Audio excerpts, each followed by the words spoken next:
Okay.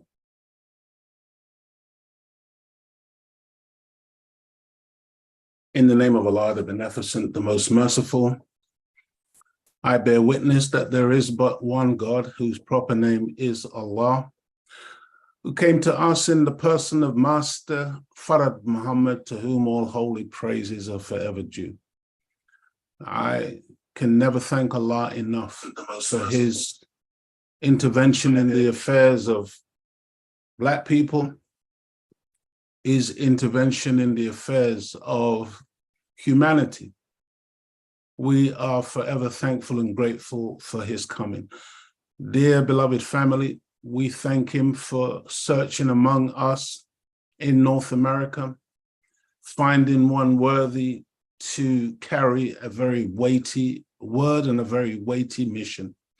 I speak of none other than the Most Honorable Elijah Muhammad.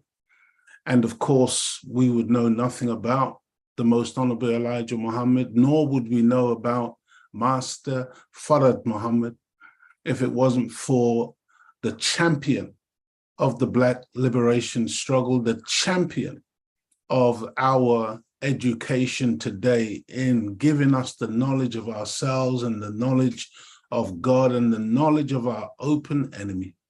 And I speak of none other than the Honorable Minister Louis Farrakhan Muhammad. And in their holy and righteous names, I want to greet you, my beloved family, in the greeting words of peace. We say it in Arabic, Assalamu alaikum. Welcome, welcome, welcome to another episode of the Imagination Show. My name is Brother Leo Muhammad, and sitting next to me is my beloved helper, best friend, and wife, Sister Claudia Muhammad. Assalamu alaikum, family. Welcome to another edition of the Imagination Show. I pray that you are all safe and well and that you've had a productive week and that you're thanking Allah, God, continuously, as I always say, for the countless blessings that we are always receiving, the divine guidance that we are always receiving, although it may not seem like it at times, but we are divinely guided and divinely protected. So I greet you all in the greeting words of peace of Assalamu alaikum. Wa alaikum salam. I need to switch this on, so I'm not on YouTube, sorry. Yeah, go ahead, go ahead. Well, I mean, just before we went live, dear family, we were unable to go live. There was some issue where we were getting a message saying that we couldn't go live, but praise be to Allah. It looks to me like that problem has been resolved and we are here with you. I pray that everybody is good. I pray that you are all tuning in, and I would encourage you at this time to call a friend, a family member, a loved one, and tell them that the Imagination Show has begun at its usual time each and every Thursday, starting at 6:30 p.m. GMT. That's Greenwich Mean Time. Welcome, welcome, welcome, dear family. Also, don't forget, when you tune in to the Imagination Show, not only should you inform a friend, a family member, a loved one, but also make sure that you click that like button. We want you to help us to continue to grow and to build our show, okay? So make sure that you hit the subscribe button, subscribe to the Imagination Show, all right? And we also want to encourage you to, like the show, click that thumbs up, so that we can begin and continue to grow what it is that we are trying to do. Dear family, welcome to episode 97. We are getting closer and closer to the 100 mark. Welcome to episode 97 of the Imagination Show.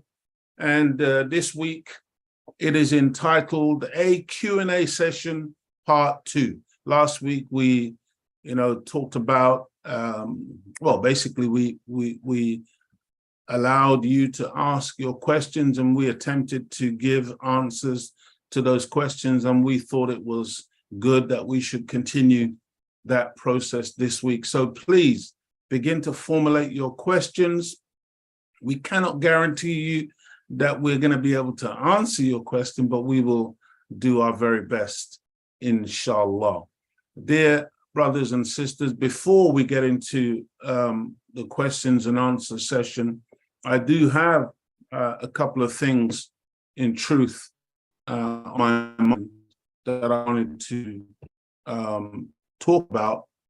And so while you're preparing and typing your questions into the chat, is the chat enabled, beloved? While you're doing that, I just wanted to touch base with you about an observation that I've been making, and that is this this coming together of three African nations, namely Burkina Faso, Mali, and Niger. And this coming together in unity, which in my humble opinion really represents a blueprint for what the totality of the continent of Africa should really observe and really should be following. Because you see, dear family, just in that act alone, in my humble opinion, when Niger enacted this takeover of the former government, which was a puppet government. It was a government that was carrying out policies that were beneficial to France and the West and detrimental to Niger and Africa. This is the reality. I'm not going to go into the full details of all of that. You should know by now the reality of what this puppet government was doing and why the people of Niger were so dissatisfied that ultimately the military had to take steps to dissolve that government and to form a new government, even though it may be an interim government, until, a so-called democratic government. And I pray that the Nigerians, that those people, not Nigeria, but the Nigerians, that they do not fall into the trap of trying to create a Western democracy, but that they understand that if they are going to be a democratic country, that it has to be a democracy that is coming out of the African psyche and the cultural, and is respectful of the cultural norms and the cultural realities of that continent, as opposed to trying to superimpose a Western style democracy on African nations, because it doesn't work. And it's been tried for many centuries, but we know that that so-called democracy, all it's ever done is to usurp the authority, to usurp the sovereignty of those nations, and to keep the Western nations, whether it's England or France, America certainly, and other Western so-called democracies, to keep them in a remote control situation where they basically run our economies, run our national policies, and dictate the reality of the growth and development of those African nations. And in reality, what it constituted or what it represented was no growth and development, stagnation, and oftentimes atrophy and a backward step, which is what's been happening for many, many years. And so, dear family, I hope and I pray that the Nigerians realize, that this revolution that's currently taking place in their country is something that has to be on their terms, and that they're not thinking like over so many years, Africans have thought that maybe there was some mistake in the actions of outsiders, in the way in which they've been treating the continent, and that they now finally recognize that these wicked and detrimental policies that have been enacted on the African continent and individual African countries has always been by design, and that finally they've come to the realization that this must change, and the only ones who can change this is themselves. And, you know, this military alliance that has now been formed by the Burkina Faso, Mali, and Niger, where the pronouncement by these countries is touch one, touch all, is such a beautiful, powerful statement to send to France, to send to ECOWAS, and to send to the world, that I hope that all of us are cognizant of what is going on and how just this alliance, this military alliance of these three countries has served to thwart this threat of military action by ECOWAS, which, whether we appreciate it or not, is acting on behalf of France, acting on behalf of the West. Because for a very long time, so many of these African nations have had puppet leaders who are in the employ, in the pay, okay, under the tutelage of these Western countries, who basically pay these leaders to keep these countries impoverished, to keep these countries underdeveloped, to keep these countries in this third world capacity, while at the same time growing the West, growing Europe, benefiting the West, benefiting Europe. And these threats of military action from ECOWAS, in my humble opinion, have been thwarted thus far, because it's not a foregone conclusion that they still won't try some type of military action, being prodded and poked and pushed from the West, because they are afraid. Many of these other leaders in that part of Africa, in West Africa, and other parts of Africa, are now very concerned that their gravy train might be coming to an end, because if this revolutionary idea catches on and more African populations and African leaders begin to wake up to the time and what must be done and make a determination to change the status quo and to move toward a more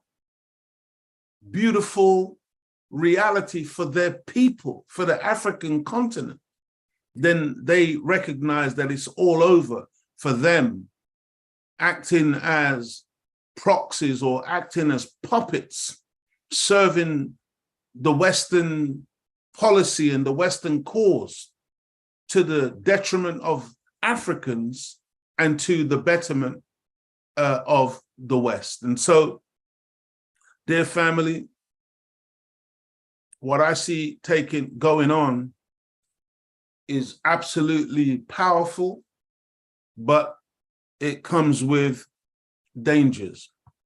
And the new government of Ibrahim Traore has just reported yet another failed coup attempt planned by some military officers. And again, you see, it's important for us to appreciate that the West have had countless years to employ traitors, basically, and to train traitors who are planted all over the African continent.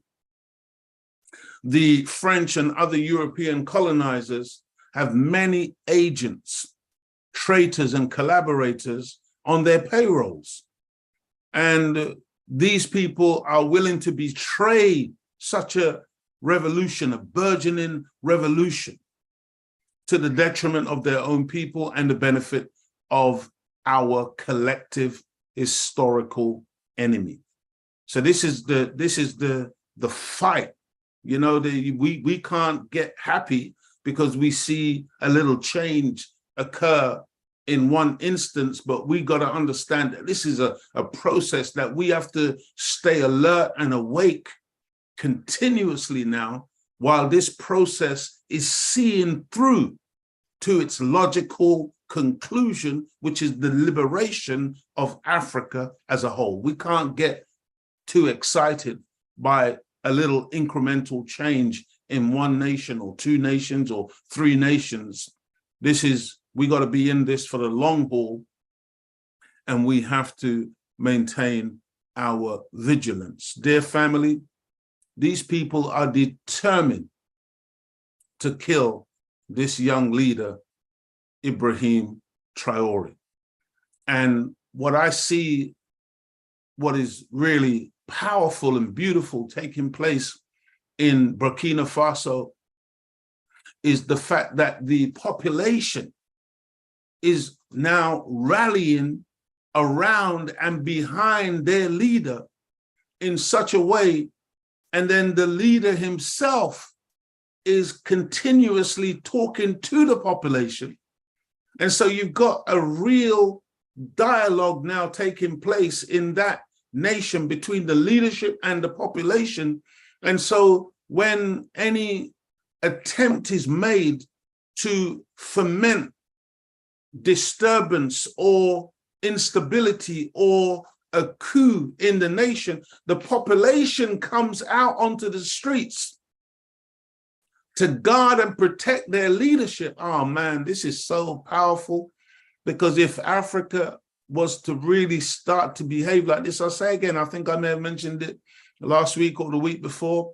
You see, when they determined to attack Libya, the West, man, all of the African nations should have been up in arms. All of the African nations should have been saying, touch one, touch all. This is it. See, the enemy works on this principle of divide and rule. And if they can pick us off as individual leaders, or they can pick us off as individual countries. But when the countries determined to unite and to act together, and when the leaders are sufficiently intelligent to know that they've got to keep their populations informed as to what's going on.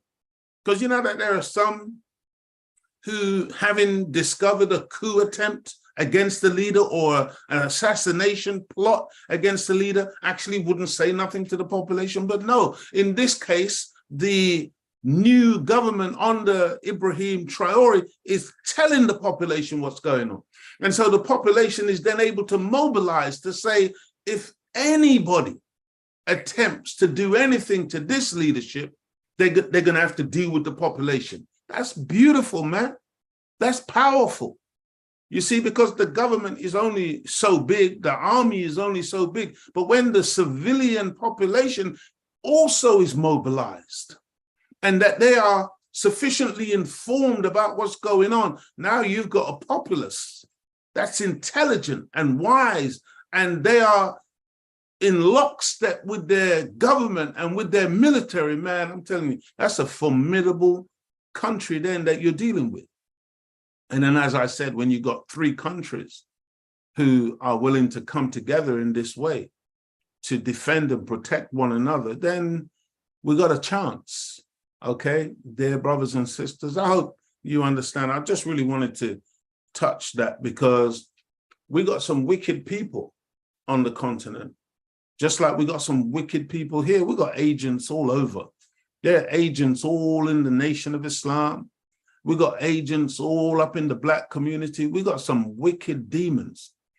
And I just say this to the wicked demons: understand this. Those of you who are so willing to sell out your own people for 30 pieces of silver, understand that in the end, the enemy can never trust you. When you're willing to give up your own people, when you're willing to take money to sell out your own people, which means the death and the destruction of men, women, and children. Let me tell you something. The enemy don't trust you. You may think they love you and that they're going to keep you, give you some house in Paris or some house in London or someplace in Milan or in Washington or in Florida or wherever they want to house you. But understand this, man. The day will come when that same enemy will give you up to us. And that day, I'm warning you in the name of Allah, and in the name of the African people, in the name of Black people on a global scale, man, you make yourself worthy of death when you will continue this wicked, barbaric mentality of selling out your own people for a few trinkets, for a little bit of money, or for nearness to an enemy. My God, man, wake up. Wake up. The Honorable Minister Louis Farrakhan teaches us that there is no such thing as an irredeemable Black man. But I'm telling you, you are making yourself irredeemable while you continue with this wicked, nasty mentality. And I'm saying it's time for reform. And we need new leadership, because Africa must be free in 2023. We're not waiting for no long time. This process, this revolution must pick up steam, and our people must continue this fight in unity and oneness. I hope everybody understands what I'm saying, because, man, I want to go home. I want to go back to the continent. I'm saying to all you leaders, you got to understand, you got some warriors here in the diaspora, and you need to make provisions for us to come home, because we know where home is. And that's that beautiful continent. Because that continent represents the future. Don't think that we here in the West are so enamored and so in love with this wicked, God-forsaken place that we don't want to come home. But we want to come home to help to build, and we want to come home to make sure that the revolution is not some short-lived thing, but it's permanent.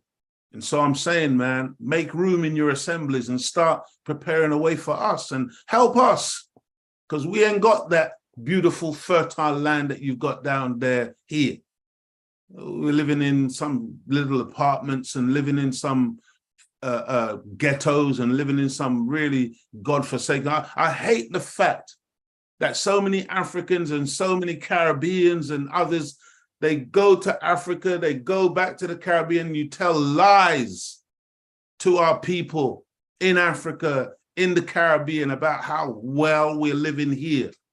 Yeah, you may have a little bit of money in the bank, you may have a nice car, you may have a nice home, but don't go back and tell our people lies and have our people, their whole aspiration is to leave the mother continent and to come into America or come into Europe or come into these places where our people fill the prisons, where our people are overrepresented in mental institutions, where our people are still getting killed on the streets, not only by ourselves, but by the police and by others. Stop lying. Stop lying and giving our people false hope, and they are dying in the ocean trying to get here, only to come and face more madness.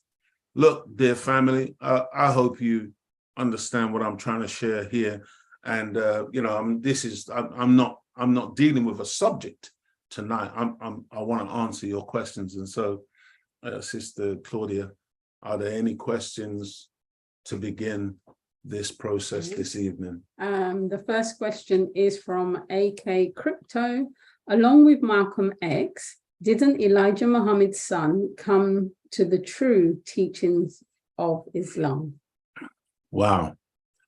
The simple answer to that question is no. Brother Malcolm went to Mecca, and he wasn't the first to go to Mecca. The Most Honorable Elijah Muhammad went to Mecca. the Honorable Minister Louis Farrakhan has been to Mecca many times. And dear family, you know, if you really believe that Brother Malcolm went to Mecca and it was in Mecca where he learned that there was such a thing as white Muslims and Muslims of every shade and every color, then you're very naive if you believe that nonsense. Brother Malcolm knew from when he was in America that there were other colors, other Muslims of other colors. And so that wasn't, you know, the great conversion that so many of us would like to believe. And the reality is that even though we hear this thing all the time from our Orthodox Muslim brothers and sisters inviting us to come and join real Islam, because that which they say, that which the Most Honorable Elijah Muhammad taught us was not real Islam, but now we must come and join the real Islam. Again, I just will remind you that as Black people in the Western Hemisphere or on the continent or wherever we reside on planet Earth today, we are not converts to Islam. Islam is the very nature of the Black man and the Black woman. Our nature is Islam. We are the producers and the creators of the concept of Islam. And so just because, and again, if you remember, you know, the story of Roots and Kunta Kinte, Islam was beaten out of us. It was murdered out of us. And so today we think that we are Christians and we think that we're this and we think that we're that. And some of us are now so far gone that we think we're atheists and that there is no such thing as God, etc., etc. The reality, dear family, is that we don't convert to Islam. We revert back to ourselves. We revert back to our nature. And that is what we have done in the nation of Islam. And it is sad and unfortunate that our brother Warithuddin Muhammad, the son of the Most Honorable Elijah Muhammad, took the nation of Islam in a particular direction. And many of the believers who came up under the Most Honorable Elijah Muhammad eventually went and joined Orthodoxy. The question I would ask you is, where are they today? And how has their conversion to Orthodox Islam changed the condition of Black people? Why are we still in this abject, terrible condition? And why is it that so many of these brothers and sisters who now speak Arabic fluently and who now can quote the Holy Quran in Arabic or whatever, how have they helped the masses of our people who remain in abject poverty and degradation and, in truth, savagery, when you see the condition of the masses of our people? How has that changed anything? And even if Brother Malcolm went to Mecca and drank from the same cup as white people with blue eyes and whatever who are Muslims, are you trying to tell me that now that means that these white people who are racist, wicked, bigoted people, tyrannical people who have continued to abuse and to torture and to misuse, and I'm not just talking about in North America or here in Britain or in other parts of Europe, but on the continent. This is why I started off talking about Niger and talking about these other countries who are still trying to extricate themselves from the grip of white supremacy. So how does a few white people who are Muslims change these other white people who will burn the Quran or who will slander the Prophet Muhammad, peace be upon him, or who continue to equate Islam with terrorism. Because it's them who did that, by the way. They have made Islam synonymous with terrorism. And so please, dear family, don't think that we in the Nation of Islam are so silly that we would fall for that small-time trickery, where now we are thinking that, you know, all we got to do is to join orthodoxy. By the way, the same orthodoxy that the Prophet Muhammad, peace be upon him, 1,400 years ago, told the Islamic Ummah that 3 generations after me will no longer be of me. This is the Prophet Muhammad making a prediction that the Islamic family that he had raised would deviate from his teachings after just 3 generations. A generation is approximately 20 years. So that's 60 years. It's been 1,400 years. Can you imagine the level and the degree of deviation? And you really think that we would turn around and try to follow that? No, dear brothers and sisters. And so, you know, don't get me wrong. We honor and we respect the Islamic world as long as they respect us. But those who run around calling us kafir and calling us non-believers and accusing us of shirk, please, we haven't got no time for that nonsense. We're very, very clear about our identity. And we are Muslims, not Muslims in the form of some religion. We are Muslims in the form of a way of life. This is who we are by nature, by character. Now, many of us are acting out of character because of what we've been exposed to and because of living in a corrupt world. The scripture in the Bible says we're born in sin and shaped in iniquity. We were born into a sinful world. We're born into a world of inequality. And so therefore we've been shaped by that. But today, based on the teachings of the most honorable Elijah Muhammad, Islam, we are finally, slowly but surely returning to ourselves, which is a righteous Muslim. In other words, a righteous person. In other words, an upright man and an upright woman. I hope that goes some way to answering your question. It's a very, very important question, but the answer is just as important. And I hope you listened to what we had to say. Yes, ma'am.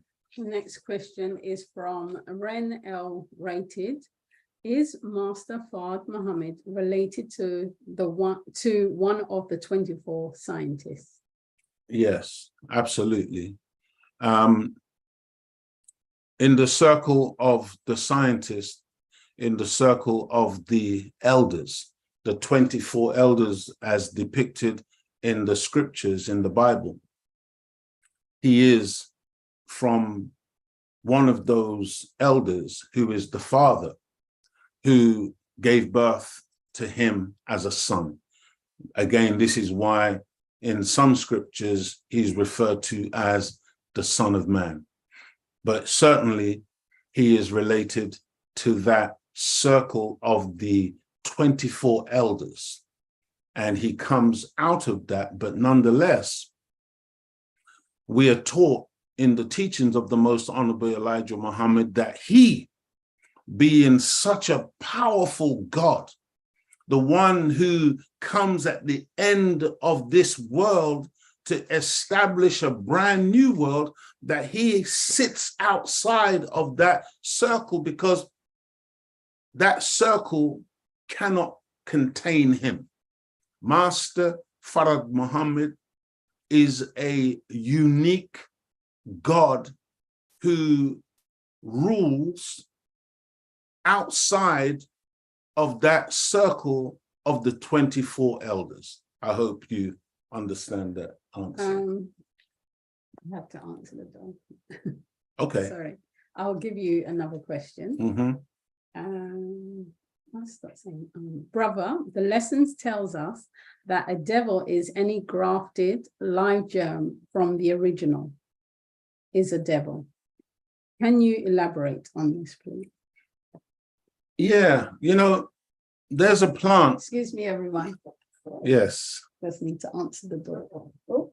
There's a plant that the pagans would use or use during Christmas called a mistletoe.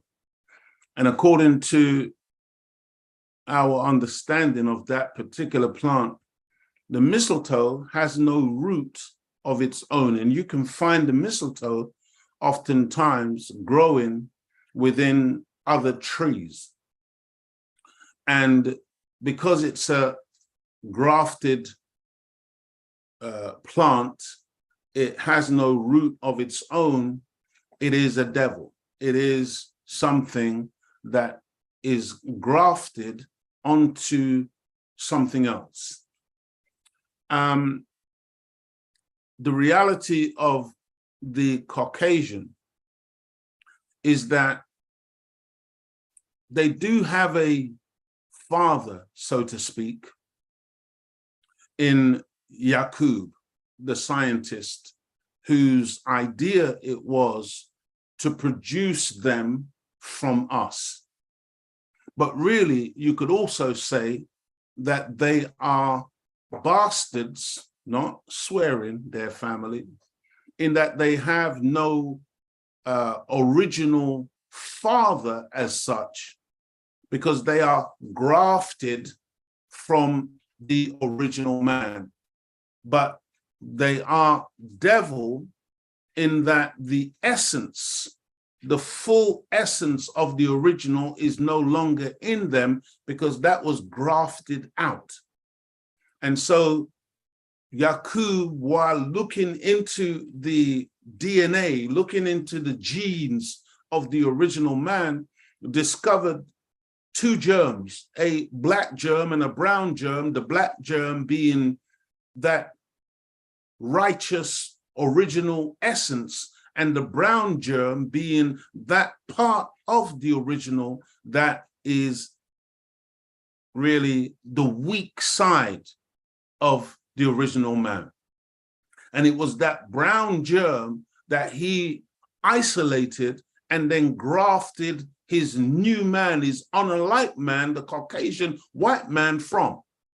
And so certainly that makes him a grafted devil. It makes him one who is devoid. You know, in the center of our brain, there's something called the pineal gland. And according to the scientists, the Caucasian scientists, when they look at the pineal gland in Caucasian people, they refer to it as the reptilian gland, because in Caucasians, the pineal gland doesn't work. It's calcified. It's like a redundant article in their brain. Whereas that cone-shaped gland in the center of the original man and the original woman's brain secretes melanin or melatonin, and it's fully operational. And this is what gives us our rhythm. This is what gives us our empathy. It gives us so much, allows us to be able to relate to nature, allows us to be able to relate to the universal order. We are not a people who fight against that which is natural, whereas the Caucasian is natural inclination is to fight nature and to be against nature. He's anti-nature. He's an anti-Christ. He struggles. You know, this word Christian, when you break it down in its real essence, the Honorable Minister Louis Farrakhan teaches us that it means to be crystallized Christian, to be crystallized into oneness with God, following the example of Jesus the Christ. Christ, Christian, to be crystallized into oneness with God. Well, the Caucasian he can't do it. He can't be crystallized into oneness with Christ. He can pay lip service, he can pretend, he can put on fancy dress, he can pretend to be, you know, a righteous person, but in his essence and in his nature, he can't do it. When you observe Black people, even though we'll have a white man on the wall, a hippie, pretending to be Jesus, Michelangelo, you know, drew this painting or whatever, nothing to do with Jesus the Christ, but the nature of Black people is such that, man, we will worship that image so fervently, mistakenly, but fervently, sincerely, even though we're sincerely wrong, because that's the nature of us as a people. When you look at the Islamic world, I'm telling you, man, there's no more devout Muslims than, I'm talking about the Orthodox world, than those Black Muslims. Even Black Muslim converts to that world, they take it to a whole different level when they are sincere. And so, I mean, that's how I would really answer that question. Yes, he is a grafted devil. He is the skunk of the planet Earth, as the Most Honorable Elijah Muhammad teaches us. He is not original. And, you know, we can prove this really at no limit of time. You know, when you look at the top soil and the soil of the earth, it's dark. The top soil is called humus or humus. That's where you get the term human from. It's hue, it's black, it's dark. When you denature the earth, when you take away that organic quality about the earth, that which is nutritional and can grow plants, and you denature it, you end up with white granulated sand. Okay, this is when something is denatured. This is when something is now become devil, because it actually is non-productive. And so I hope, again, that answers your question somewhat. The questions that you're asking, you could spend a whole show just dealing with one of those questions, because it's so deep and there's so much, really, so many layers to these things. But I'm trying to put the answers, because I could be very long-winded, as I'm sure you realize. I'm trying to really put these things into a nutshell to the best of my ability. Go ahead, sister. I was just going to add to that. Yes. What you're saying. If you can, join on to a study group or a mosque and go attend study guide. Well, I mean, we've been promising this. Maybe, I don't know, maybe when we get to the 100th or something, we're gonna give you a link at some stage where those of you who want to attend study guide with us, you'll be able to do that. So we want to do that. We want you, those of you who want to study with us, that you can get that opportunity. And we'll also make sure that you can join study group in North America as well. Yes, wherever. Because you know, the Nation of Islam, wherever we are on the planet, to the best of our ability, we study each and every Friday.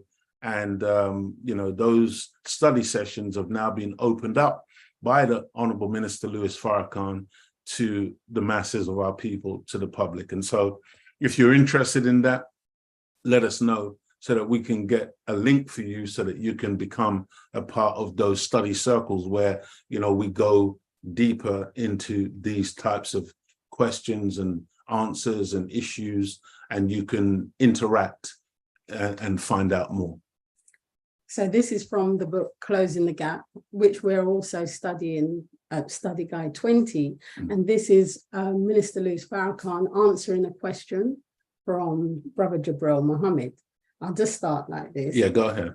The minister says, secondly, as I studied more, I learned that the term devil applied to them Caucasian people, all right enough, but it also applies to any human being who devotes the essence of his or her life to rebellion against God and leading others in that rebellion. This makes any person who does that a devil. Of course, we learned from the Honorable Elijah Muhammad that the essence of devil is in the nature of the original man. If the original man gives in to the weakness of self or the rebelliousness of self, then that person, no matter what the color, that gives into the weakness and rebelliousness of self against the wisdom and will of the eternal God. They make themselves not only fools by rejecting and rebelling, but they make themselves devils as well. Wow. And then also you see, first of all, you got the answer from the baby, and then you got the answer from the master. It takes it onto a whole different level of understanding, also putting us in the frame, you see, because it's easy to point the finger and call the white man, the Caucasian, the devil, but understand that that essence of that devil begins in us. And there are many of us today who are manifesting more devil than we are manifesting Almighty God. That's right. Purchase this book, Message to the Black Man. It's all in there. It's all in there. Making of the white man, yes. God, everything. Yes. The next question. How are you all doing, family? I hope you're doing well. Don't forget, let us know where you are on the planet and where you are currently receiving the Imagination show. And if you're not watching us live, but you're watching us at some later time, you know, please remember, tune in. Also, was the link forwarded? You need to get that Zoom link, because I was a bit nervous this evening that we wasn't going to be able to go live on YouTube.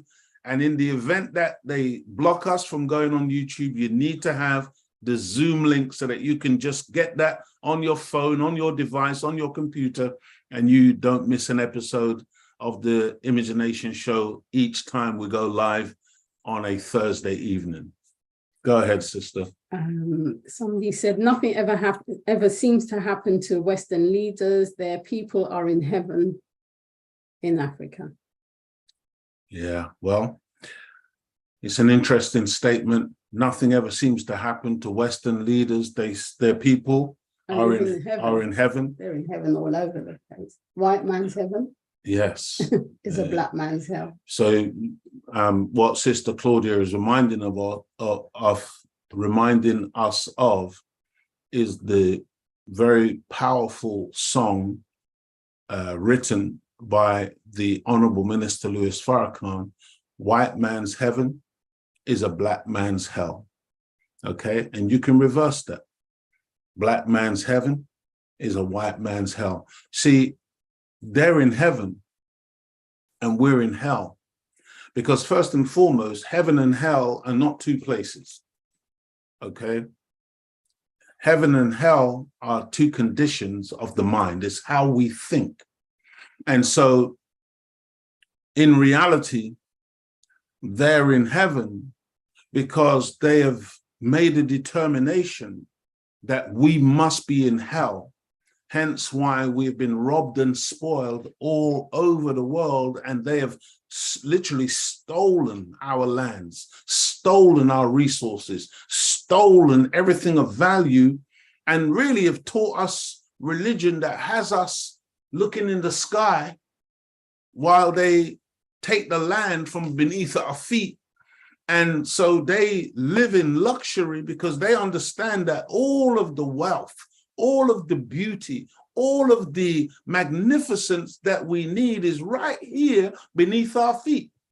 And so while they exploit all of this for themselves, they have created a heaven on earth, while we are waiting for a heaven after we die and we float off into the sky. And there is no such thing.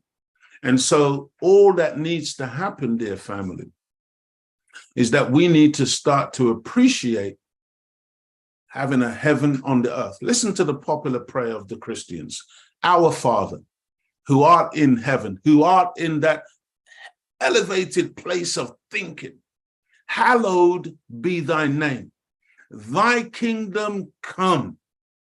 Thy will be done on earth. This is where our heaven is. but we have to create it, dear family. It's not something that the Caucasian is going to make for us. It's something that we have to make for ourselves. And it literally begins with our thinking. See, as a man thinketh in his heart, so is he. We got to have the right thinking. Once again, this is why the show is called Image and Nation. Because when we can think and begin to see in our mind's eye a different reality and a different outcome for ourselves, we can literally manifest it and produce it right here on earth. And so, yeah, what you suggest is correct. They're living in a relative heaven while we're living in a relative hell. But that can change just based on the way we think about this life. And as has been stated so many times before, we come together, like-minded people come together and unify ourselves, that we can stop any powerful enemy from being able to encroach on us and force us or terrorize us into submission to their will, but we become self-determined because of our own strength of mind and purpose. So this is what needs to happen, dear family, to reverse that trend, to reverse that situation. But understand that that nature abhors a vacuum. And so don't think that God is going to throw this enemy out of power and throw him down, and there's going to be a vacuum of leadership on the planet because we're not ready. As long as you and I are not ready, he will remain in authority, he will remain in power. Only when you and I are ready in our thinking and in our actions to be able to take up that seat of power that we used to occupy. And the scripture says, as it was in the beginning, so shall it be in the end. So we got to make ourselves ready for the reoccupation of our rightful place, which is to be the rulers of this planet once again. Dear family, we are the majority on the planet. We outnumber the enemy. We are 4,400,000,000 and rising. Isn't it 11 to 1? In the 1930s, we outnumbered them 11 to 1. They're 400 million. We're 4,400,000,000. And I'm telling you, that number has risen exponentially while their number has diminished because they are a dying group. They have what's called gray power, while I can't remember which of the African countries, I was just listening to it today, where 70% of the population, and this really is across the board in most of the African countries, 70% of the population is below 30 years old. Youngsters, we are young while they are old and they're dying. Their populations today, according to their own demographers, a demographer is a scientist of population growth and population movements. According to their demographers, their populations today, European populations, wherever they are on the planet, including those in Australia, including those in North America, including those in Europe, they are at zero population growth. In other words, for every Caucasian who is born, one dies. And according to the demographers, they can never, ever fix that situation where they grow more than they diminish. They are a dying people. And they know this, dear family, and that's another reason why they are literally fighting for their very lives. They are fighting for their very existence because according to Dr. Frances Cress Welsing, our beautiful, beloved sister, one of our great authors and one of our great scientists, she teaches us that they are afraid, or they are in fear of genetic annihilation. See, this is what they understand, that as Black people, as original people, you know, we are so dominant in terms of our genes, in terms of our makeup, that whatever we touch, if we lay down with a white person, a yellow person, a brown person, the offspring is us. And that's what's happening. And so they're predicted that by the year 2050, the planet Earth will be brown, at least. Do you understand? So this is what's happening. And so they're aware of this. The so-called elite families are aware of this. And that's why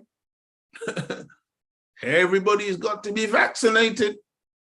That's why everybody's got to be taking certain contraceptives or certain drugs. And that's why all these new drinks are coming out. That's why all these new foods are coming out. That's why everything has got to be genetically modified. That's why everything has got to be interfered with, because from their perspective, there has to be a huge die-off of populations. That's why you've got to join the LGBT. Ooh, LGBTQ plus. Yeah, that's the main one. Because that's population control. Which you're doing willingly. Yeah, you're willingly, voluntarily you're doing it willingly. No one's forcing you. You're just, I'll do it. saying, I want to die. Yeah. Because two men cannot reproduce. And two women cannot reproduce their family. We are being so played by all of these things which are going on. As we consume all of these things that we, these alcoholic things that we consume, all of these smokes, all of this, the new vapes and all of these things, I'm telling you, man, they're designed to shorten your and my life. If we are foolish enough to put them into our bodies, if we are foolish enough to be consumers of such products, which only bring with them death. So I hope you get it. I'm using words like death and dying and things like that and die off. And I think, YouTube, again, may be very upset because now you can't speak anything of reality. So don't be surprised if, this is taken down when we conclude. Go ahead, my sister. This is from Loki Rich 87. You sort of answered the question anyway. I have a question about the study guide, self-improvement. What are some of the things that are required to start and complete the book? I mean, the basic tenets of the self-improvement study guides that we've been given by the Honorable Minister Louis Farrakhan, the basic tenets are self-examination, self-analysis, and self-correction. Now, this trips off the tongue. It sounds easy, but dear family, we don't do this very well. We don't introspectively look at ourselves. And this is something that you can't necessarily even just do overnight. Something that we have to practice. We have to become courageous and brave enough to be totally honest with self and to examine the flaws of self, because we're very flawed people, man. Based on the fact that we're born in sin, shaped in iniquity. It means that we have picked up so many bad traits, so many bad habits. We've become corrupted by this world.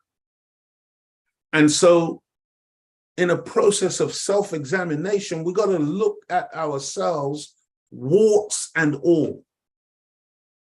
And then we have to analyze those things that we find which are not conducive to uprightness, not conducive to honesty, not conducive to love, not conducive to unity, not conducive to humility, not conducive to growth and development. And then we have to have the courage to eliminate those things from our lives. Self-examination, self-analysis, self-correction. You know, most of us don't like to be corrected by external people, external forces. I think in America, I think they call some prison officers correctional officers. Mm-hmm. Imagine that. They're there to correct you, to correct your behavior. But imagine you're willing to correct yourself. Wouldn't that be better? Isn't that more beautiful if we would be our own policeman, policewoman, where somebody doesn't have to use a taser on us, somebody doesn't have to use a long-handled baton on us, somebody doesn't have to shoot us down in the street like a dog, but we can be the one to correct ourselves? Man, that's beautiful.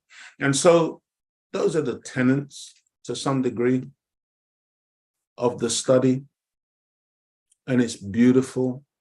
And we're given so many pointers in the scriptures that leads us to an appreciation of just how important it is to see ourselves in the bigger picture, in the scheme of things. The Honorable Minister Louis Farrakhan teaches it like this. He says, if we're all here in the room together and a picture is taken of us today, and in 6 months' time, somebody produces that picture, the first person you would look for in the picture is yourself. Not because of vanity necessarily, but just that you want to see where you stood in that picture at that time. Well, the human being, we always want to know, where do we stand in the scheme of things? Where do we fit in this picture of the world? And so, dear family, when we look at it like that, it will really help us to see ourselves in the scheme of things. And when we see ourselves, we have to see ourselves correctly. That's why we have to examine, we have to analyze, and then we have to correct, okay? And we really don't need anybody else to do that for us. We can do it for ourselves with guidance. And the guidance is in the study that the Honorable Minister Louis Farrakhan has given us. And he himself is the quintessential example or exemplar of what we should be, both for the male and the female. Believe it or not, sisters, that man is an example to you of how you should be, how I should be. And if we can begin to try to approach that man's example of what a human being should be like, we will be walking in very good shoes, and we'll be on our way to a very, very different outcome and a different reality for ourselves. Doesn't mean that we won't face opposition, not just external, but internal. You know, whenever you make a determination as an individual that you're going to do something good, or you're going to do something better, or you're going to make a change in your life for the better, I'm telling you, man, your opposition will come up from within yourself. Just think about it. Anytime you determine that you're going to do good, okay, and you're going to discard bad or negative, man, opposition comes up from within yourself. And the number one opponent that you and I have to defeat is the negativity of our own self. And dear family, when we can defeat that part of ourself, which is a detriment to ourselves, there is no force on the external of ourselves that can ever challenge us again. We got to overcome this self. And that's why it's called self-improvement, the basis for community development. If we want to see a better community, if we want to see a better nation, if we want to build a nation, if we want to be a part of a nation of righteous people, it begins with our own self-improvement. I hope that answers your question. So just to add that, as you said, we meet every week and we go through the study guides together. We're on study guide 20 at the moment. So imagine we've gone from 1 to 20. Yes. So that's what we do. Every single Friday we study, and that is our therapy. It's real it's therapy. A therapy session. Real and therapy. You really do learn a lot. And this is what the Nation of Islam before did not have during the times of the Honorable Elijah Muhammad. They didn't have study guides. Up to 1975, we didn't have that study material. We had the teachings, but not the study material that we've now had since 1977, 1978, up to the present day. And we're, as Sister Claudia said, we're up to study guide number 20. So wherever. And when you get to 20, is it 21? I think we got up to. Yeah. I think there's a study guide 21, which is because we're right near the end of the process. But guess what? When you get to 21, what do? We go back to study guide 1. Because again, like when you read the Bible, when you read the Quran, let me tell you something, man. Don't think that you read these things once. Don't think that you read Message to the Black Man once and you got it.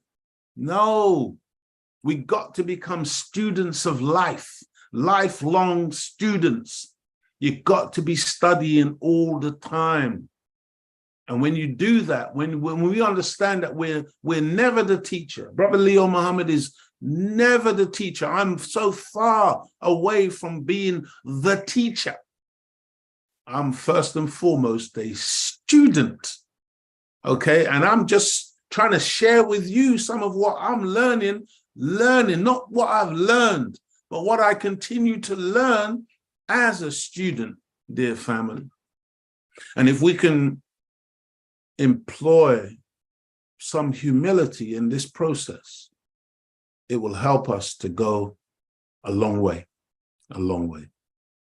all right? The next question is from, I hope I'm pronouncing your name properly, Naya Lek. Okay. Respect, Brother Leo. Do you believe that we can ever come together? We are so divided and so few of us actually want to unite. The only forward people I see are in the nation. Am I wrong? I wouldn't say we're the only ones.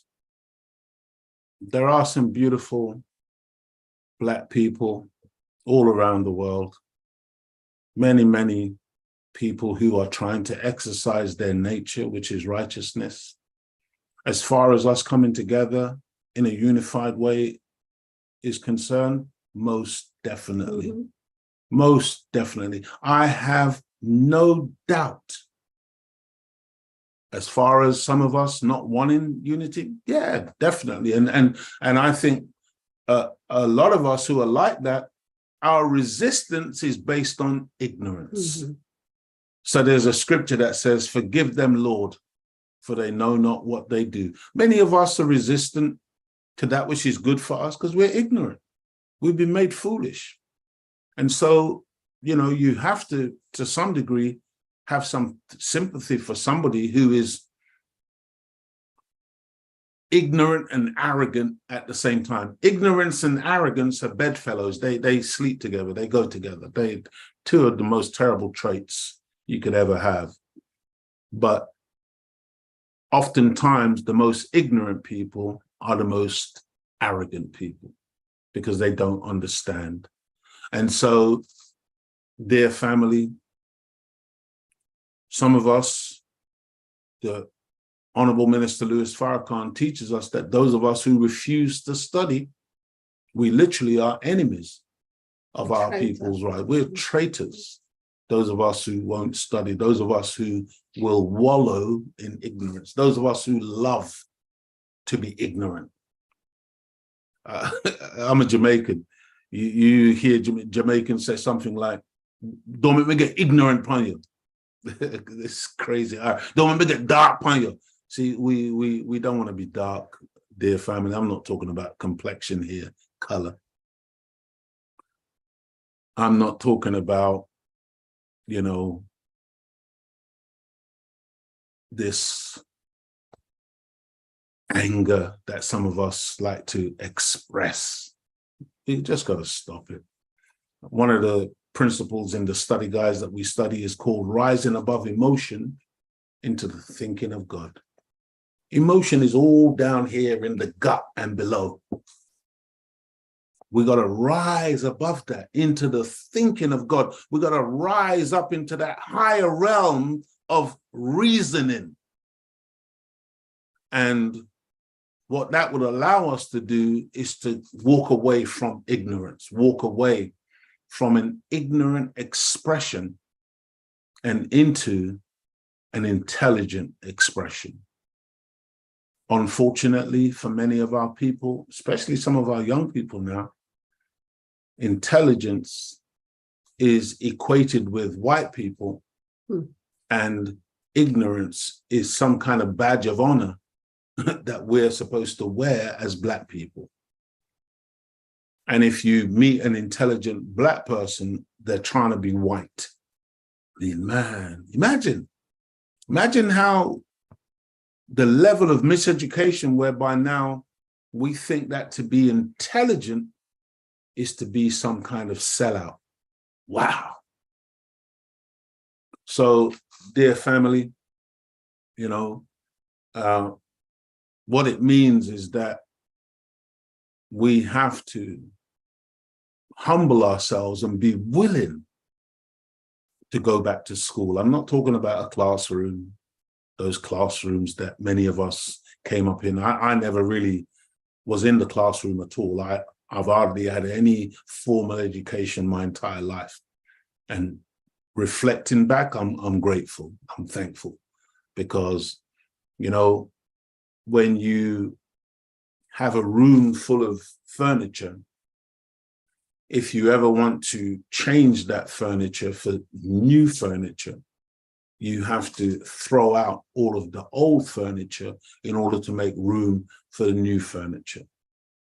As far as my educational background is concerned, I was so devoid of education, so devoid of any information. When I first heard the teachings of the Most Honorable Elijah Muhammad, my head was so empty. I had no furniture to throw out. And so that new stuff could just go straight in. Praise be to Allah. And I'm still trying to get more new furniture in, new information in. But I say this, dear family, we have to humble ourselves. And those of us who got filled up with a whole heap of old furniture, we have to understand that we have to throw that stuff out. Okay, that's what the scripture is talking about when it says you can't put new wine in an old wine skin. Okay, there's a renewal process that has to take place. Be ye not conformed to this world. Stop gripping hold of this old mad stuff that has been foisted onto you and pumped into you. Be ye not conformed to this world, but be ye transformed by the renewing of your mind. We have to renew our thinking. And if we do that, dear family, we give ourselves a chance with this new information, this new furniture that we put in to now start to, you know, formulate the right thought processes that would help us to unify, help us to come together, help us to have that moral rectitude, that moral uprightness that would prevent us from lying to one another, prevent us from cheating one another, prevent us from coveting each other's goods, each other's wives and husbands or children. We live in a world where adultery is celebrated in almost every drama on the television. Somebody is having an affair with somebody else. There's all of this debauchery and stuff, which is mainstream entertainment, and it's taken for granted that that's the way of the world. Our entertainers now, sisters naked on the stage with nothing left of the imagination, just a string in their backsides, and Black women now to make their backsides clap together. This is what we see as being us and something that we can celebrate. My God.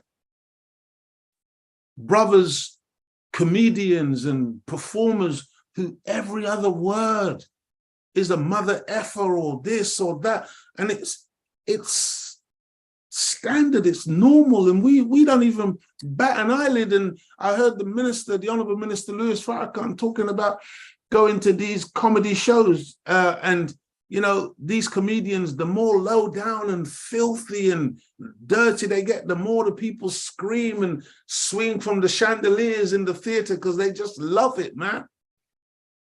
And so there's a scripture that says that the prodigal son fell down and began to feed swine. We've literally become like pigs who have got our nose in a trough, just sucking up filth and debauchery and thinking that this is who we are and this is our nature and this is our character. Our people, man, what are we doing, family? We're covered in tattoos. We're just following every trend that comes along. We just take it to a whole different level. You know, I was looking at myself in the mirror the other day, my body, and I felt so proud and I felt so good. I said, my God, no tattoos. How many of us even think like that?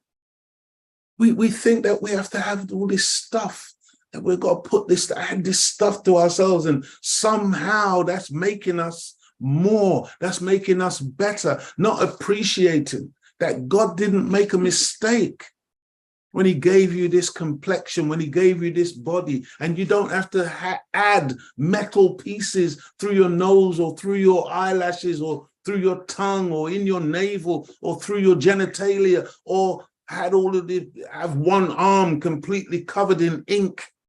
And that ink, as it goes into your system, it's going into your bloodstream and it's poisoning you, man. They don't tell you how many people die from having tattoos. They don't tell you how many people die from having piercings. But guess what people do? People poison, they get blood poisoning, all kinds of problems. Some of the metal that they stick in their bodies or whatever ends up poisoning them. It's true. I'm not making stuff up. But the mainstream is never going to tell you these things. Everybody's vaping, different flavors. And you really think that you're consuming strawberry or peach or whatever the flavor is, and it's pure poison, dear family. And they've told you that it's safer than cigarettes. And so when we suck on this, man, we take it onto a whole different level because this is now healthy. Do you know that back in the day, when they first started pushing cigarettes, that they said it was healthy? That's how they advertised it. It was healthy. It was trendy. It was cool. It was Marlboro Man. I mean, man, if you see the way they used to advertise this stuff, like it was the most healthy thing you could ever do. Some of them claimed that it was beneficial to your health. And then, of course, a few years later, we discovered that it's carcinogen, cancer causing. And the vape is going to turn out to be exactly the same, if not worse. Dear family, I've got to calm myself down, sorry. And to add to that, read the Holy Quran and the Bible. Everything is in there, what's going to happen. Yes. Everything. So study those books. Next question. No, go ahead. Go ahead. Okay. What, this is from Dunn's World. What do you have to say about people who had near-death experience and seen heaven and hell? Well, you know, at the end of the day, at the end of the day, people believe that they've seen these things, that they've seen these places, that they've had these near-death experiences, dear family. But again, that's somebody's personal experience, that they believe that what they experienced was a heavenly experience. They went down a tunnel and it was a beautiful light, and they came into this place. And, you know, I've had dreams where I've seen some really beautiful things. I've had some nightmares as well. You know, we've all had those dreams where we're getting chased by the monster or whatever it was that we had when we was a child. And so we've all had these types of experiences. Some people have had, you know, out-of-body experiences, and these things are not all fantasy or anything like that. You can be transported to other realms and other places based on visions, and some people have this. But as far as a heaven and a hell is concerned, two places where people go depending on their behavior whilst they live, and another place maybe called purgatory, where there's like a waiting room to determine where you go, heaven or hell. No, I don't believe in it, dear family. Again, they can make these claims, but there's no proof. There's no tangible evidence of any such places being in existence. All you can do is take the person's word that they went to this place, and at a certain point in the experience, God or an angel or somebody said, "We're not ready for you yet, go back." And so they came back. It's wonderful, sounds great. And I'm not mocking either. I don't know what people have experienced, but I can say to you in all sincerity, based on the teachings of the Most Honorable Elijah Muhammad, that there is no such thing as two places called heaven and hell. Heaven and hell are both right here on the earth. Right now, as we speak, some people are literally having a heavenly existence. Two conditions of life. Two conditions of the mind, two conditions of life. Some people's existence is absolutely heavenly. They're living in luxury. It's beautiful. And they haven't spent their life harming people and doing wicked things. And so they're not tormented when they close their eyes to sleep at night.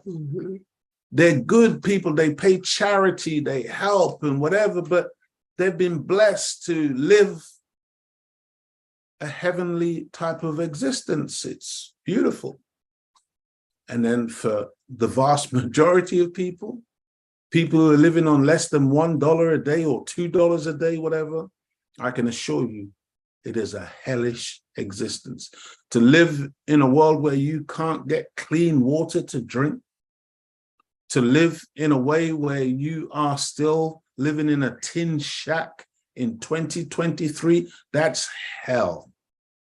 To live in a way where you are in the cold outside and you've got no home that you can call your own, a roof over your head, to live as a mature man or a mature woman with no counterpart in your life, no wife or no husband or no one to love you, to live without children and family around you, that's hell, man.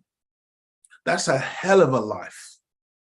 But the idea, dear family, that there's a place under the ground where you go and you burn forever, please, let's come out of the cartoon world and get into reality.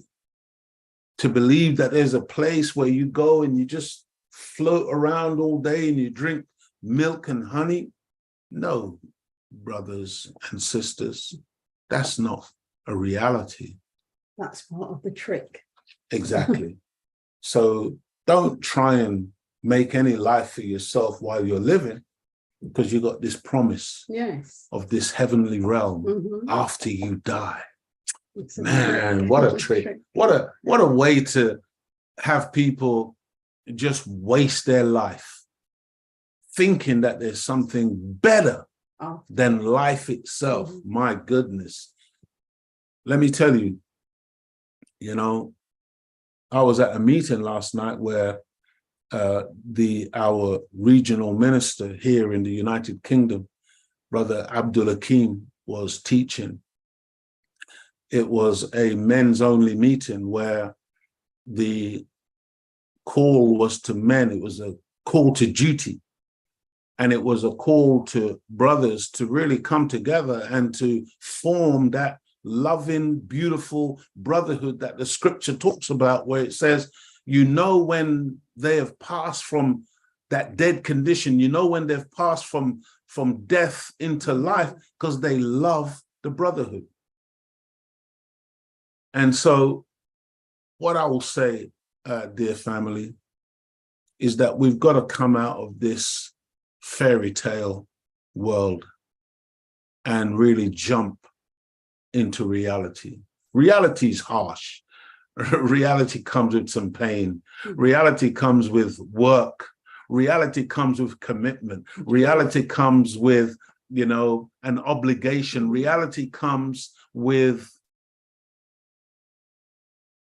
trials and tribulations. Yeah. Reality comes with responsibility, where you've got to take responsibility. But that other realm, that unreality, that fairy tale or cartoon world, man, you don't need to do very much. Our brother last night, Brother P.O.W.E.R, talked about people just living in a dream. Daydreaming, afternoon dreaming, evening dreaming, night dreaming. But we can't live like that, dear family. We got to wake up and live in reality. Go ahead, sister. The next question is from Alfred Martinez. Right, there's a question need to ask about Allah travel around using UFO.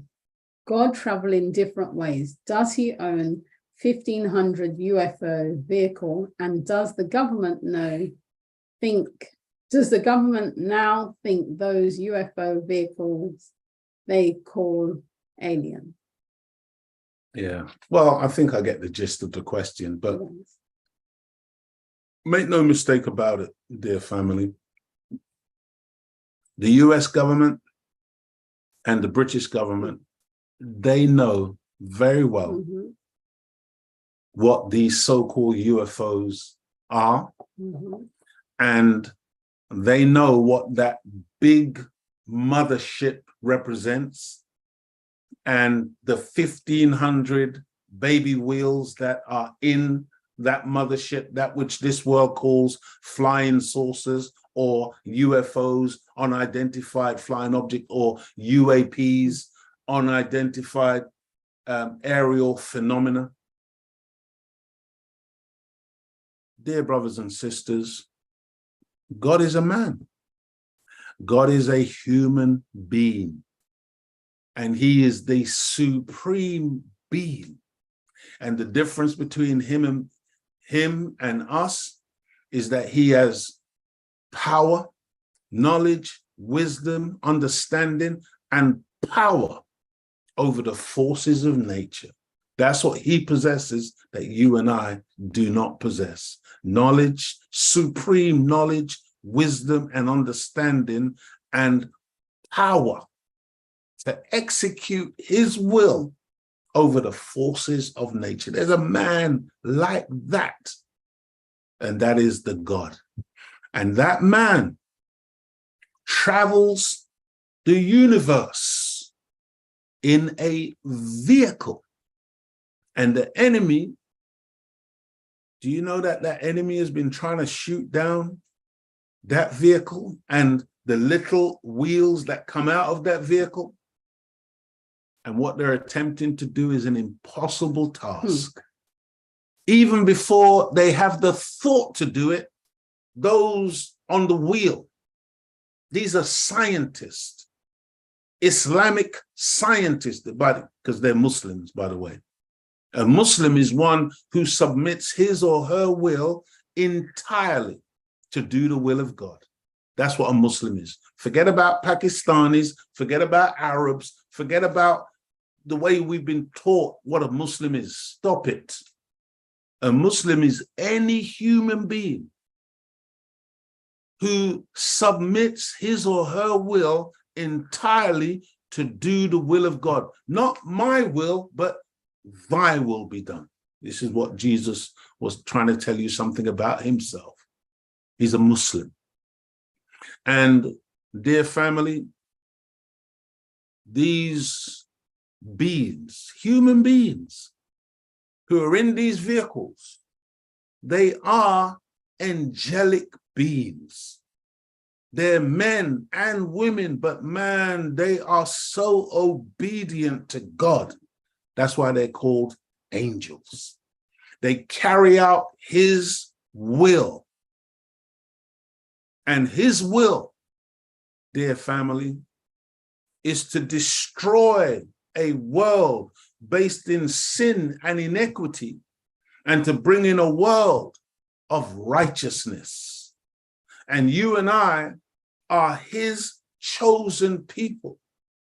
But he can't use us in our current condition. So he gives us men with a word in their mouth designed to clean us up and make us worthy, make us acceptable, that he can use us for our own salvation. I hope you get it. I hope you understand, because this is the drama. This is how I've said it to a number of people in the past, and I'm going to say it to you like this again here. I'm one of these people. My wife really doesn't watch movies, and if she watches a movie, she's certainly not going to watch it a second time. She says she doesn't understand how I can watch a movie several times. Like back in the day, I was crazy into martial arts, and films like Fist of Fury, Bruce Lee, Fist of Fury, Enter the Dragon, The Way of the Dragon, Game of Death, all these movies, man, I watched them movies 100 times, studying this phenomena called Bruce Lee and martial arts. Dear family, I don't care what film you've watched. I don't care what movie you've watched. And there's movies that have really gripped us. There's movies that have had us on the edge of our seats. There's movies that are so phenomenal in their production that, you know, it's like, wow, man, that was seriously. And you leave the movie theater, you leave the cinema, you know, just thinking, because, yeah, that was something else. Movies like Terminator and The Matrix and movies like this, where really there's something very, very profound underneath the images that you're seeing on the screen, but there's a bigger story. And again, especially when you understand that these movies were written by a Black woman, and then they were stolen by white people who then put it out like it was them who made these movies. That's a whole nother level to the story. But what's the point I'm making? The point I'm making is, dear family, I don't care what movie you've ever seen. There is no movie that can match or can rival this story that we are sharing with you tonight. And what is that story? That story is about you and your life, and the fact that God has come for you and for me.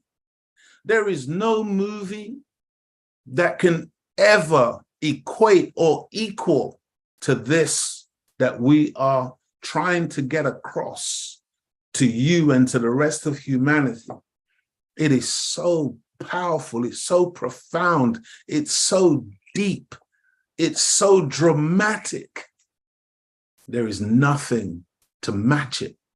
And so I'm saying, understand, man, that it, you know, they say fiction is stranger than fact, or fact is stranger than fiction. Because, you know, they make some fictional things. There's all kinds of fictional stories that you will see, which are just out of this world, just crazy. But imagine, think about it. Fact is stranger than fiction. There are things that you are hearing from us in the teachings in the Nation of Islam that to many people just sound so outlandish, so strange. But believe it or not, we're giving you actual facts. But just because you have never heard it before, or just because you've been filled up, you've had all of this fake furniture put into your house in the past, it doesn't mean that what we're offering to you is something fake or something false. No, the first one who arrived, the one who filled up your house with all of this stuff, that was the liar. And now the truth has come. And we're saying, you know, image a nation.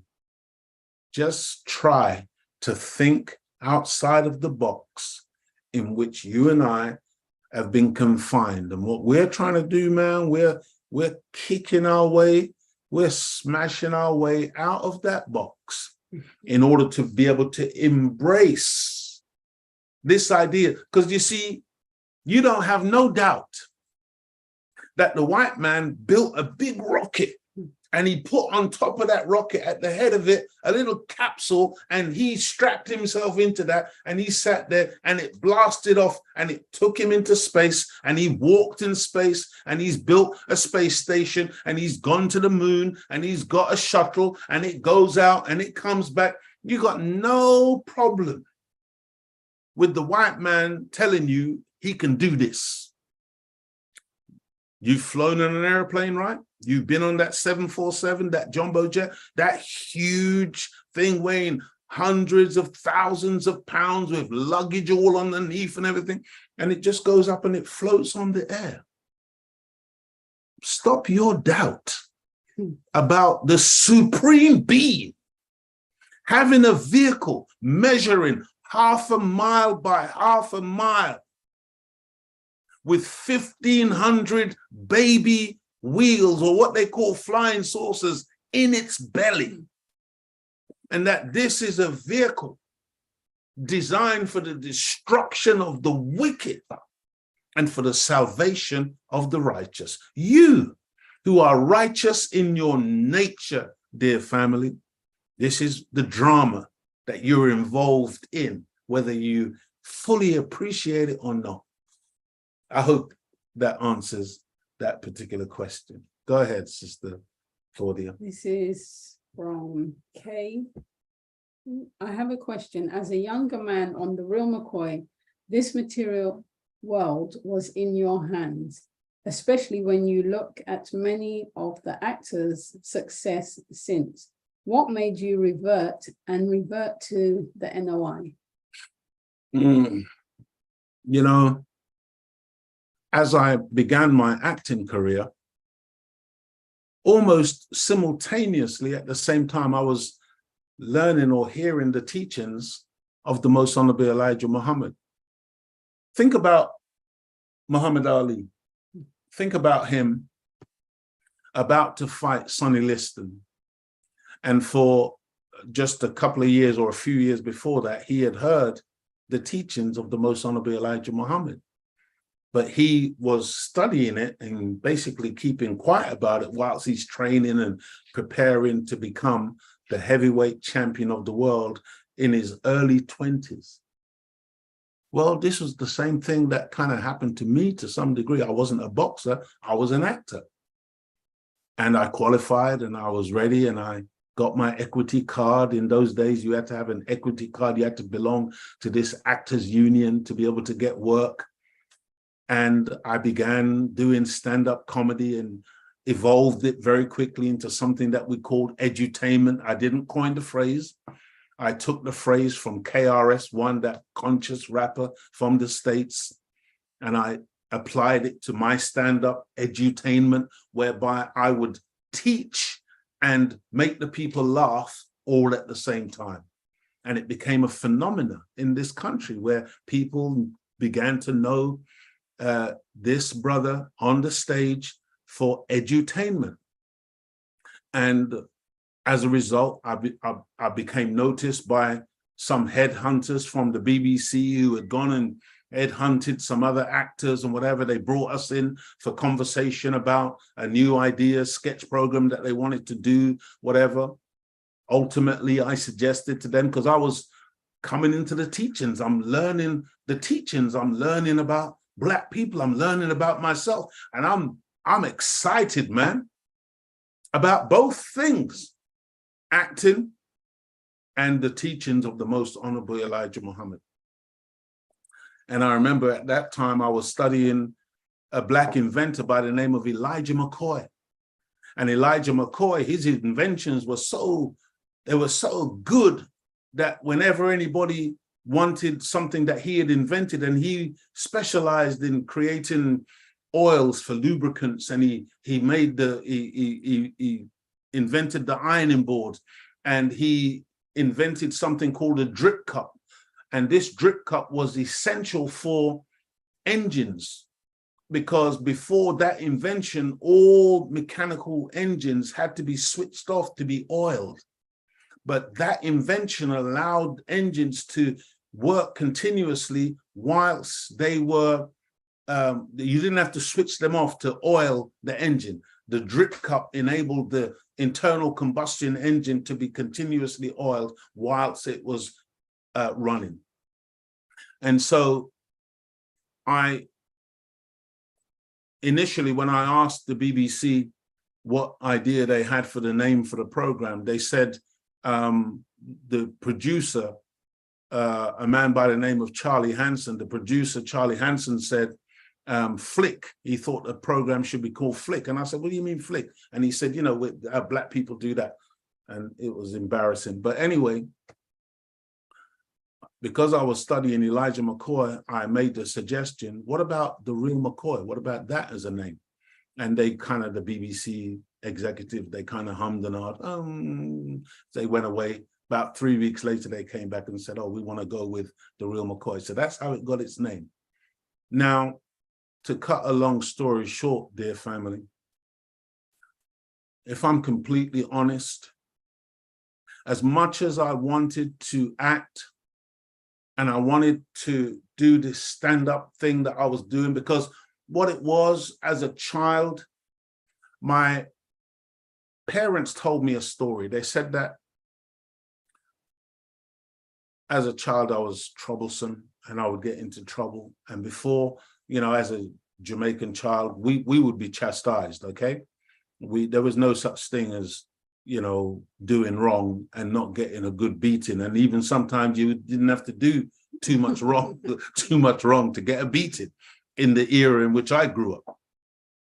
But my parents said that whenever I was going to be chastised or whenever I was going to get a beating, I would put both hands up and I would say, let me explain.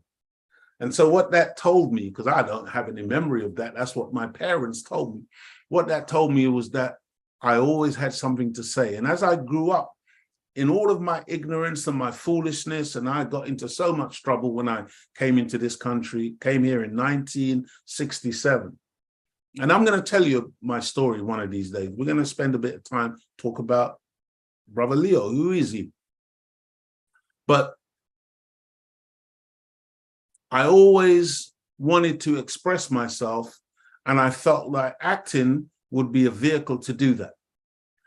And so that was my motivation.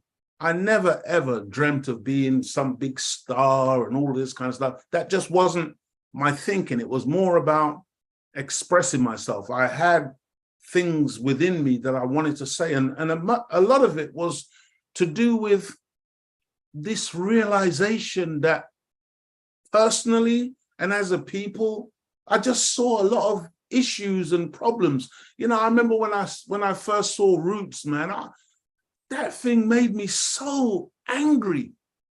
When I began to realize what we had been through as a people, when those kind of revelations were coming, when I was realizing that we had been treated so ill-treated, and then I was been able to make the connection between that time and my life now and the things I was going through in those days in the 70s and early 80s. And so I wanted to be able to express myself, but I didn't see any avenues to do that, hence the acting. And the stand-up, oh, that was perfect. Once I found my voice and came away from the stand-up comedy per se into edutainment, because when I began the stand-up comedy, I was cursing and all this, trying to do like a little Eddie Murphy type of foolishness, but it didn't sit well with me. I didn't feel right going on stage and cursing and all this kind of stuff.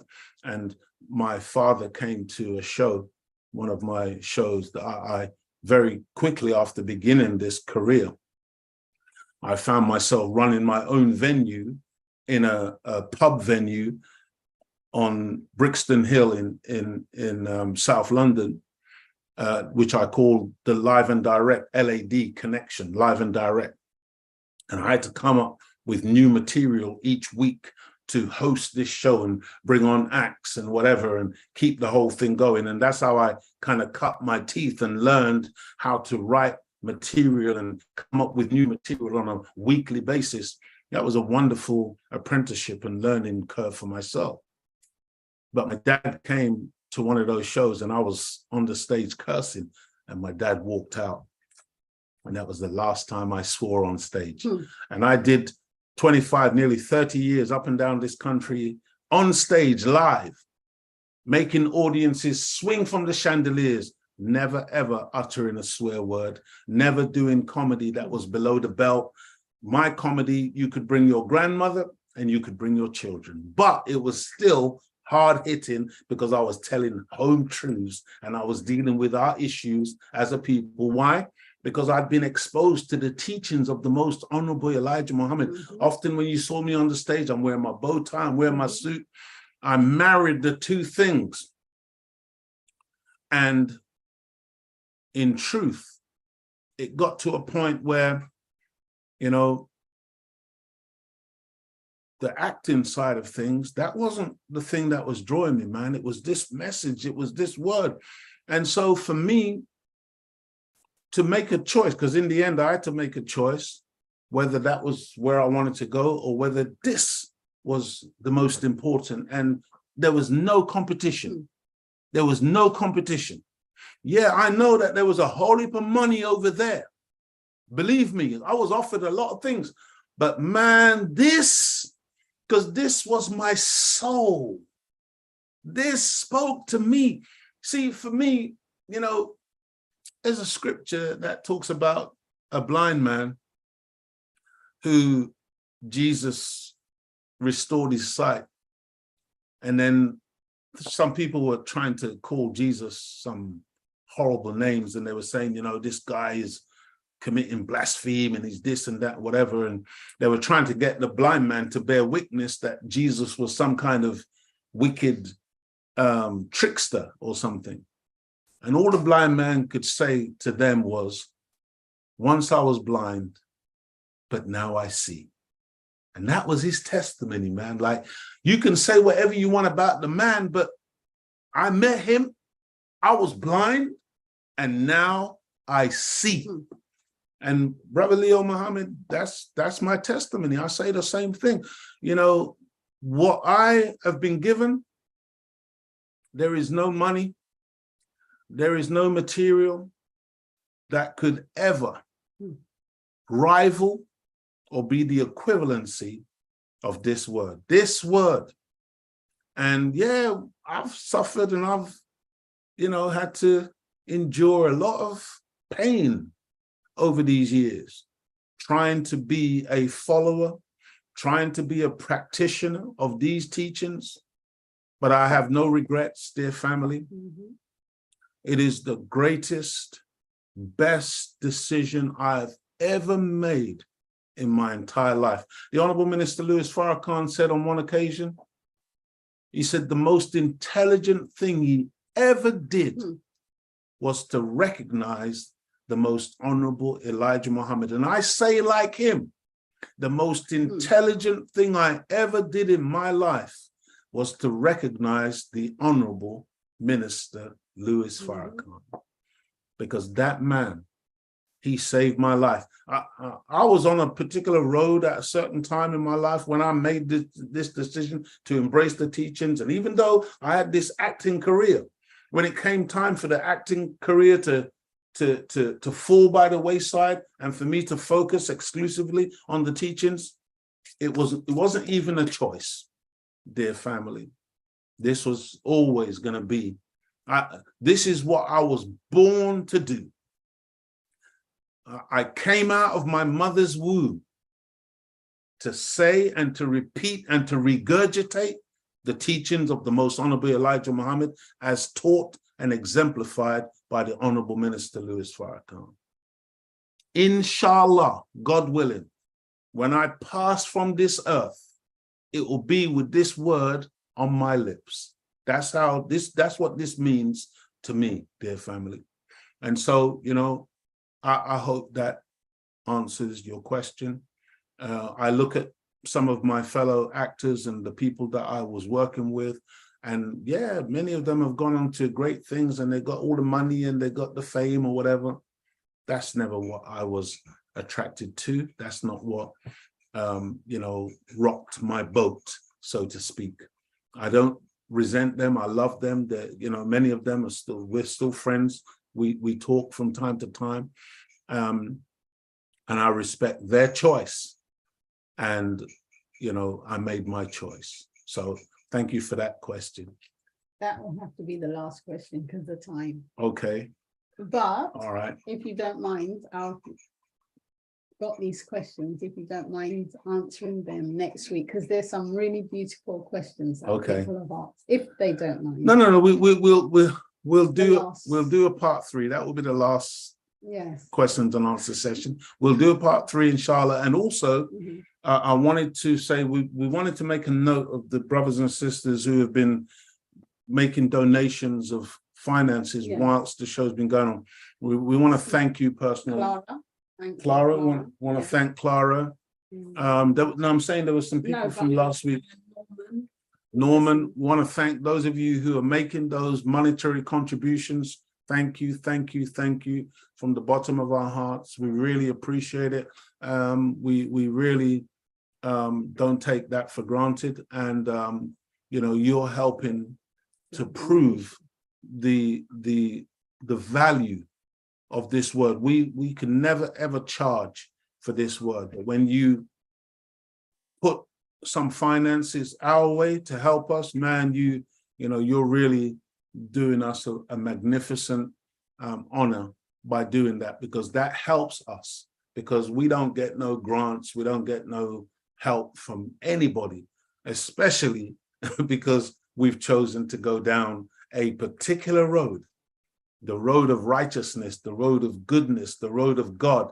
The enemy, he don't like this. And so, dear family, thank you to all of you who are making those types of contributions. We know that not everybody is in a position to do that, but those of you who do that, understand that we don't take it for granted, and we really appreciate it.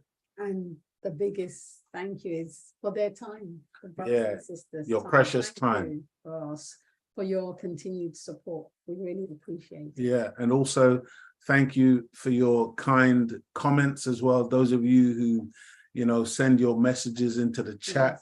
We do read them, and we intend to keep reading everything that you send in to us, that you write to us, and keep your questions coming. And inshallah, next week, God willing, next week, yes, because we will beautiful, really beautiful. Well, I want to hear some of those beautiful questions that we can attempt to answer next week, inshallah. But just to remind you, don't forget to tune into the Final Call Radio. That's right. 24/7. Download that onto your device, onto your phone. Your tablet, Yeah, computer. you can keep it with you 24/7. That's right. You can listen to the small excerpts from the teachings from the That's right. Honorable Minister Louis Farrakhan. And come and join your nation.